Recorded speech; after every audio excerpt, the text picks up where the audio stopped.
Make thy knife chip and shatter. Good morning, good afternoon, or good evening, depending on when you're watching. My name is Brandon Aries, and welcome to the Sanctuary. Now that all of that is out of the way, we need to talk about an OG. You guys could see it here, right?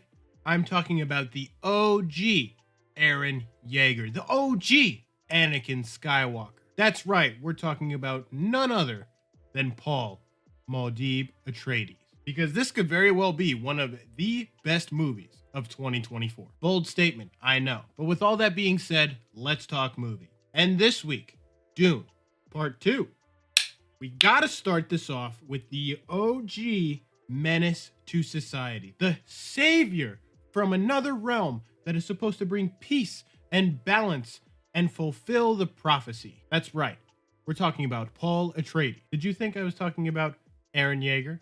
Or perhaps Anakin Skywalker? No! I am talking about Paul Muad'Dib Atreides, the original idea of this kind of character. And I gotta admit, Timothée Chalamet really wowed me on this, because this was the part of the role that I didn't think that he can handle or do, but he did that and then some for me. I will admit, in the first movie, as much as I loved it, I was very hesitant as to Timothée Chalamet playing this role moving forward. But he shut me up on this one. He's aware of exactly what he needs to do to fulfill his goal. And throughout the unfolding of the story, you really see him get into his character of the savior from another realm. The atmosphere for this film is unlike many that have been around in the past decade. It's little things like that that really help find a story. Josh Brolin's character Gurney shows Paul almost like an uncle lost son relationship. As much as Paul feels like he's learning from Gurney,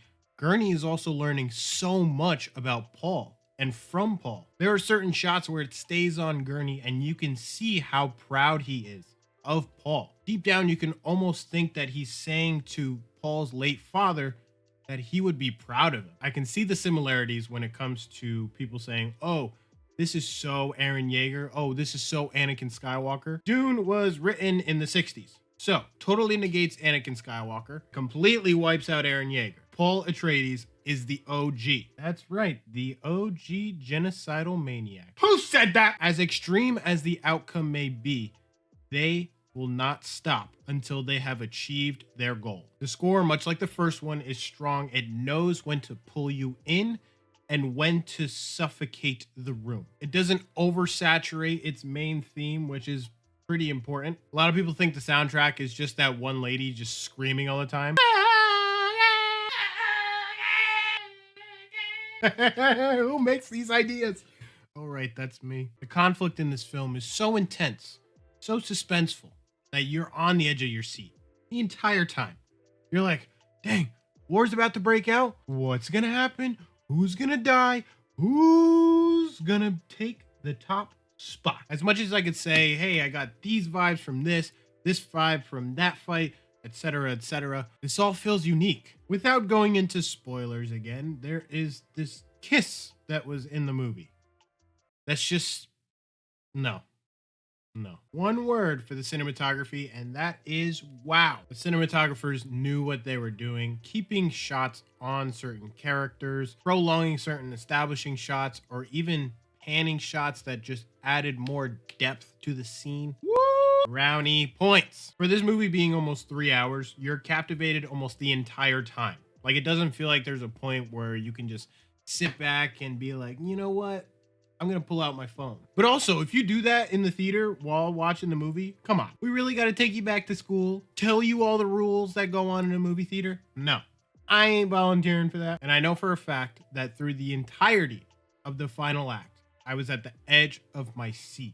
My eyes were glued to the screen. I don't think I blinked with a maximum of 3 times. I was in suspense. I was in shock. I was in awe. I was everywhere in all the right places. The ending of Dune is satisfying while still leaving room for part 3 coming soon whenever they decide. And it's totally understandable if Denis Villeneuve wants to take a break, because by God, he has been putting consistent bangers. Denis Villeneuve knows how to direct his people. If you can't direct your cast, you're not going to have a good movie. Denis knows what he's doing. Let him drive the boat. Like I said, this is definitely one of the best movies of 2024, and we are only in March. The last thing I'll say is, if you didn't like the first one, you have one of two options. Option one, give it another try. Option two, just don't try it at all. Though with that said, I'm giving Dune Part 2 a 4.5 out of 5. I thoroughly enjoyed this film, and I definitely felt the high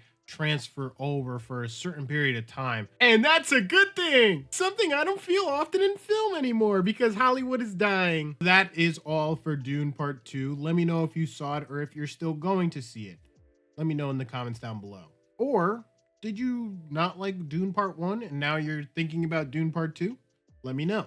If you enjoyed this video, please be sure to drop a like. It is always so much appreciated here in the Sanctuary. And if you're new, hit that subscribe button. And next to that is the notification bell for every week the Summer Boy pops up in your feed. And guess what? We got all of the Honey Bunny fam here. So I'm not going to try and pick them up because this was a darned in and a half to try and set this up. So in case we don't see you, good afternoon, good evening, and good night. Peace.